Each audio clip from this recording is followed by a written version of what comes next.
युरोपची मजबुरी आणि आपला अडाणीपणा।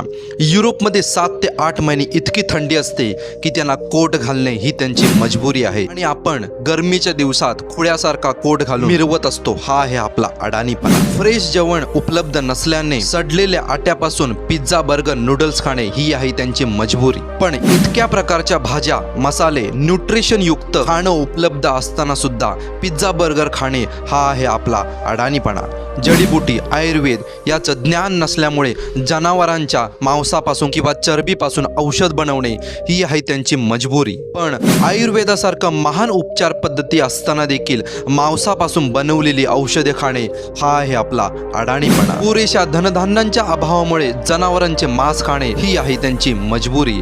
पण 1600 प्रकारचे धान्य, शेती उपलब्ध असताना सुद्धा चवीसाठी प्राण्यांना मारून खाणे हा आहे आपला अडाणीपणा। लस्सी, माठ, ज्यूस, ताक इत्यादी नैसर्गिक पेय त्यांना माहीत नसल्यामुळे कोल्ड्रिंक पिणे ही आहे त्यांची मजबुरी। परंतु कोल्ड्रिंक नावाचं विष पिऊन स्वतःला मॉडर्न समजणं हा आहे आपला अडाणीपणा।